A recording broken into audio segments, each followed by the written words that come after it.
Good morning all of you. कैसे हैं आप लोग। बीपीएससी एसीएफ 2026 अगर आप देने वाले हैं तो ये वीडियो आपके लिए काफ़ी महत्वपूर्ण है। जैसा कि आप सबको पता है कि एसीएफ में 2 ऑप्शन लेना पड़ता है, कोई भी 2 ऑप्शन ले सकते हैं। अभी हम लोग फॉरेस्ट्री की बात कर रहे हैं, इसके बाद जियोलॉजी पर हम लोग बात करेंगे क्योंकि 2 ऑप्शन में पढ़ा रहा हूँ। इसके अलावा एग्रीकल्चर हो गया, जूलॉजी हो गया, बोटनी हो गया, इसका टेस्ट सीरीज आपको मिलेगा। आप बात करें फॉरेस्ट्री और इन्वायरमेंटल ऑब्जेक्टिव का जो 50 नंबर का आता है वो भी क्लास चल रहा है, आप चाहें तो हमसे जुड़ सकते हैं। खैर, अभी बात करेंगे कि फॉरेस्ट्री का ऑप्शन का जो लेवल रहा है प्रीवियस ईयर में कैसा रहा है। क्या अभी कई सारे लोग आपसे देखिएगा कि आईएफएस का पढ़ाई जो करवाए हैं वही आपको एसीएफ में पढ़ा रहे हैं, क्या वो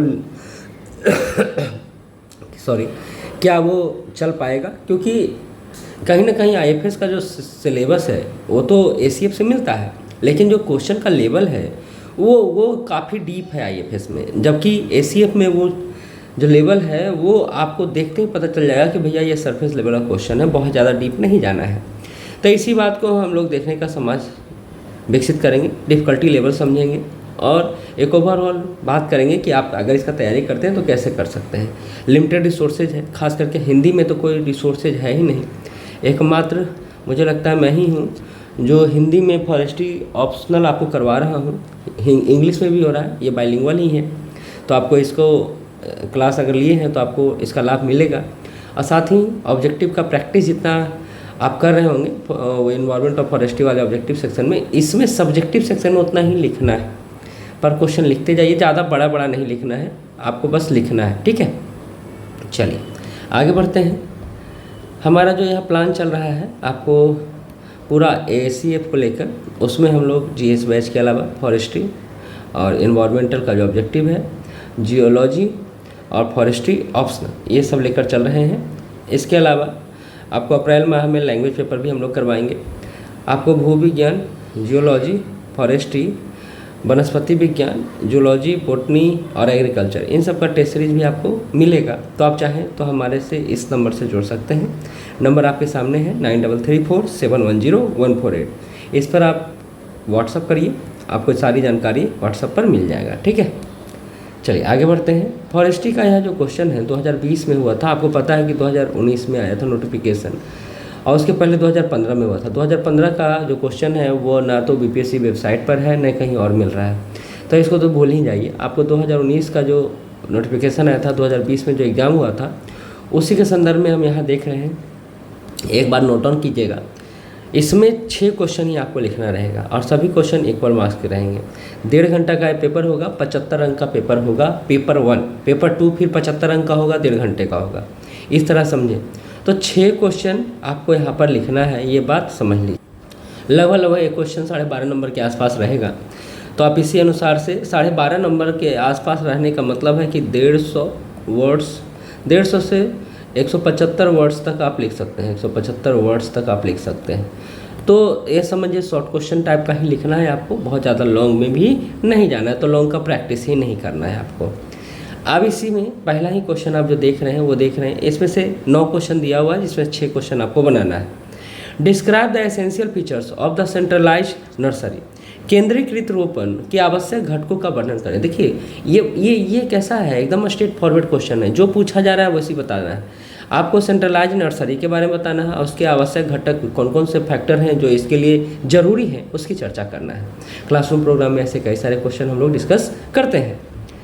इसी तरह एक देखिए बड़ा अच्छा क्वेश्चन पूछा है, शीशम या साल कोई भी, write a detail note on silviculture of Dalbergia, sissoo और सोरिया रोबस्टा, यानी शीशम या साल वृक्ष में से किसी एक के बारे में जो सिल्वीकल्चर है, वनवर्धन है, इसके बारे में विस्तार पूर्वक चर्चा करना है। अब इसके बारे में चर्चा करने के लिए आपको एकदम बिगिन से, जीरो से जहाँ तक ये पौधा पेड़ आगे बढ़ता है वहाँ तक आपको पूरा बताना है। ठीक है, इसके अलावा जो अगला क्वेश्चन है वो है define agro forestry and discuss the scope of agro forestry in the Indian context. अच्छा, कई सारे लोग को लगता होगा पेपर 1 तो आपका प्रिंसिपल पार्ट है, इसमें इंडियन कंटेक्स्ट पूछेगा नहीं। अब ऐसा नहीं रहा है, हुआ ये है कि अब फॉरेस्ट्री ऑप्शन आपको पूरा ही पढ़ना है, यानी पेपर 1 पेपर 2 दोनों मिला के ही क्वेश्चन पूछा जाता है, तो आपको ये बात ध्यान में रखना है। ठीक है, क्योंकि आप यहाँ देख रहे होंगे क्वेश्चन नंबर 3 ही कह रहा है कृषि वानिकी की परिभाषा लिखिए। जो आपके लिए आसान है, भारतीय परिप्रेक्ष्य में कृषि वानिकी की संभावनाओं की चर्चा कीजिए कि आगे जाकर क्या हो सकता है। क्या एग्रो फॉरेस्ट्री भारत में एक बेहतर फ्यूचर दे सकता है या नहीं दे सकता है, और अगर दे सकता है तो कैसे। उदाहरण के साथ आपको एग्जाम्पल्स के साथ बात करना है, ऐसे तो नहीं बात करना है, ठीक है। अब देखिए ये क्वेश्चन बड़ा फेवरेट रहा है हर एग्जाम में, चाहे आप उत्तराखंड का दे रहे हो, चाहे आप झारखंड का दे रहे हो, चाहे आप उड़ीसा का दे रहे हो, चाहे अंडमान निकोबार का दे रहे हो, यहाँ से क्वेश्चन आता ही आता है JFM से, जॉइंट फॉरेस्ट मैनेजमेंट से। Write in brief the objectives of JFM and discuss the role of NGO in JFM। संयुक्त वन प्रबंधन को परिभाषित करना है, संयुक्त वन प्रबंधन के उद्देश्यों को संक्षिप्त में लिखना है। तो पहला हो गया परिभाषा, दूसरा हो गया उद्देश्य, और तीसरा हो गया NGO की भूमिका को भी यहाँ पर बताना है आपको। तो 3 सेक्शन में यहाँ क्वेश्चन है। अब 3 सेक्शन में है तो अगर आप इसको 175 वर्ड में लिखते हैं तो आप इसको भागा दे दीजिए, आपको पता चले लगभग 60 शब्द के आसपास, लगभग 60 शब्द के आसपास आपको ईच सेक्शन यानी यहाँ और यहाँ देना है, ठीक है।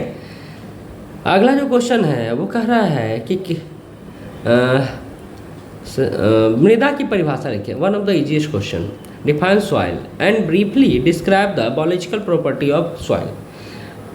मृदा की परिभाषा लिखना है और इसके जैविकीय गुणों का संक्षेप में उल्लेख करना है, जो एकदम स्ट्रेट फॉरवर्ड क्वेश्चन है। आप देख रहे होंगे यहाँ बहुत ज़्यादा दिमाग लगाने की ज़रूरत नहीं है। अगर आपने क्वेश्चन मतलब आपने फैक्ट रट लिया है, आपने चीज़ें मतलब समाहित कर लिया है, तो आपके लिए ये क्वेश्चन काफ़ी आसान हो जाएगा, ठीक है। इसी तरह describe the problems of सेलाइन and alkaline soils and there management in brief. लवणीय और क्षारीय मृदाओं की समस्याओं का उल्लेख करें और उसके प्रबंधन पर संक्षेप में लिखें। आप देख रहे होंगे सॉइल से ऊपर भी क्वेश्चन आया है, सॉइल से नीचे भी क्वेश्चन आया है। तो कुछ सेक्शन जो फॉरेस्टिक्स का है वो काफ़ी इंपॉर्टेंट है, वहाँ से लगातार ही प्रश्न पूछता है।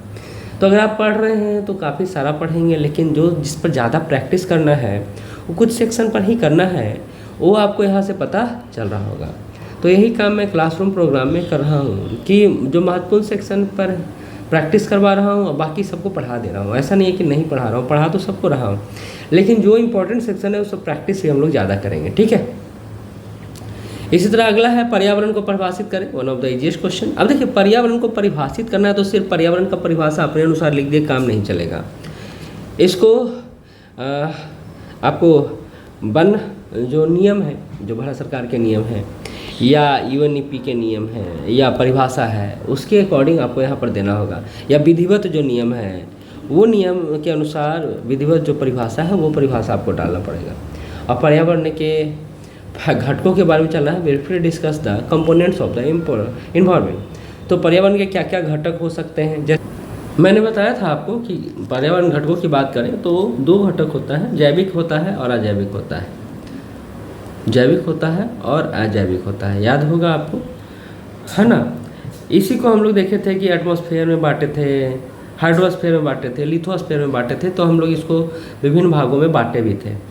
तो बायोटिक कंपोनेंट्स और एबायोटिक कंपोनेंट्स, बायोटिक कंपोनेंट्स और एबायोटिक कंपोनेंट्स, इन 2 घटकों के बारे में आपको विस्तार से यहाँ चर्चा करना है। देखिए अब आप GS का अगर सेक्शन पढ़ते होंगे तो ये क्वेश्चन आपको लग रहा हो बहुत आसान है, लेकिन GS की तरह इसका परिभाषा लिख के आपको काम नहीं चलना है। इंटरनेशनल नेशनली जो भी डिफाइंड आपको डिफिनेशन है उस पर चर्चा करना है और ग्लोबल वार्मिंग से होने वाले दुष्परिणामों का भी उल्लेख करना है। तो ईजीएस्ट क्वेश्चन है, लेकिन एक बात याद रखिएगा, जो ऐसा क्वेश्चन जो सबको आता हो आप लिखिएगा तो एवरेज नंबर जाएगा। कुछ विशिष्ट क्वेश्चन को अगर आप लीजिएगा तो आपका नंबर बढ़ सकता है। सबसे बड़ी बात है कि साइंटिफिक टर्मिनोलॉजी का प्रयोग करना है, फिगर आउट करना है। ऐसा नहीं है कि बस लिख दिए तो काम चल जाएगा, नहीं चलेगा।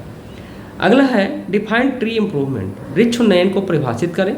Describe the advantage and limitation of the tree improvement. वृक्ष उन्नयन के लाभ के बारे में चर्चा करना है और उसकी सीमितताओं का उल्लेख करना है कि उसका लिमिटेशन कहाँ तक है, कहाँ तक वो जा सकता है और कहाँ तक वो नहीं जा सकता है, ठीक है। आगे बात कर लेते हैं। अगला जो पेपर 2 है ये भी 75 नंबर का होता है और इसमें भी आपको 6 ही क्वेश्चन सॉल्व करने हैं। 1.5 घंटा का यह पेपर होता है और सभी क्वेश्चन इक्वल मार्क्स के हैं। जैसा कि मैंने बताया 12.5 नंबर के आसपास सब बैठता है, ठीक है। तो आप देखिए JFM ऊपर भी आया था, JFM नीचे भी आया है, जॉइंट फॉरेस्ट मैनेजमेंट। तो देखिए बहुत इंपॉर्टेंट टॉपिक है और किसी किसी टॉपिक को BPSC ACF में जो पकड़ा है अच्छे से पकड़ा है, मतलब उसी से 2-3 क्वेश्चन दे दिया, जैसे सवाल से हमने देखा था कि सवाल से आपका 2 क्वेश्चन दिया हुआ है। वर्किंग प्लान क्या होता है? What is working plan? In list its parts and chapters. इसके भागों और अध्यायों को सूचीबद्ध करना है। तो जब ये क्लासरूम प्रोग्राम में पढ़िएगा, स्ट्रेट फॉरवर्ड क्वेश्चन है, आराम से बना लीजिएगा। सुदूर संवेदन, आपका इस पर तो पूरा यूनिट ही आपको पढ़ना और अच्छे से पढ़ाऊंगा मैं भी। What do you know about remote sensing? Summarize its importance in forestry. अब देखिए ना, फॉरेस्ट रिपोर्ट आया है, उसमें भी दूर संवेदन का प्रयोग किया गया है ना, तो इसका इंपॉर्टेंस काफ़ी ज़्यादा है। डिजिटल इरा में आपको काउंट करने की ज़रूरत नहीं है। जो ट्रेडिशनल मेथोडोलॉजी है उससे अलग हटकर आपको मॉडर्न अप्रोच में काम करना है, तो रिमोट सेंसिंग एक बेहतर माध्यम हो सकता है। इस तरह फॉर्म फैक्टर क्या है? जहाँ आप मतलब वृक्षारोपण करते हैं, किसी भी कल्चर करते हैं, तो वहाँ उसको फॉर्म कहा जाता है। फॉर्म फैक्टर क्या है? इसकी भूमिका और प्रकारों की व्याख्या आपको यहाँ पर करना है। फॉर्म फैक्टर को आप थोड़ा ज़्यादा अच्छे से समझने का प्रयास करें तो यह एक प्रकार का आयामहीन अनुपात है। आयामहीन डायमेंशन लेस रेशियो है, अनुपात है, जो आमतौर पर 0.3 से 1 के बीच पाया जाता है। और यह मुख्यतः पेड़ों से जुड़ा हुआ है, जो समान ऊंचाई और व्यास वाले सिलेंडर की तुलना में पेड़ के आयतन को दर्शाता है। तो मुख्यतः यह किससे जुड़ा हुआ है? पेड़ के आयतन से जुड़ा हुआ है। ठीक है, तो यही बात यहाँ पर बताया जा रहा है। अगला जो क्वेश्चन है वो है explain the role of prismatic compass in forest surveying. जब आप पढ़ेंगे फॉरेस्ट्री ऑप्शन को तो उसमें यह टॉपिक ही दिया हुआ है आपको। देखिए यहाँ कोई भी आपको ऐसा नहीं लग रहा होगा कि बिना टॉपिक का है, सारा टॉपिक से जुड़ा हुआ ही है। तो प्रिज्मिक कंपास के उपयोग का वर्णन यहाँ पर दिया हुआ है। डेंड्रोमोलॉजी मुख्यतः जो आप पढ़िएगा तो समझ में आएगा, यह वन विज्ञान से जुड़ा हुआ है। किससे जुड़ा हुआ है?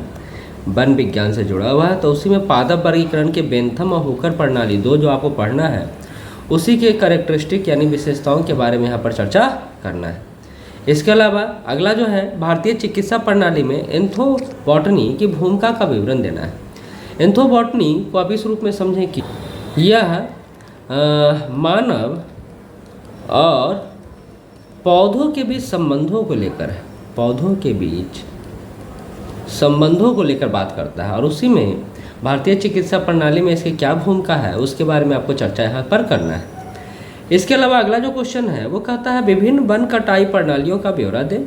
वन कटाई का प्रयोग होने वाले औजारों को सूची बनाएं। देखिए एकदम स्ट्रेट फॉरवर्ड क्वेश्चन है, आपको आता है, बहुत अच्छा, नहीं भी आता तब भी आप लिख सकते हैं फॉरेस्ट्री, इतना अच्छा ऑप्शन लाइएगा।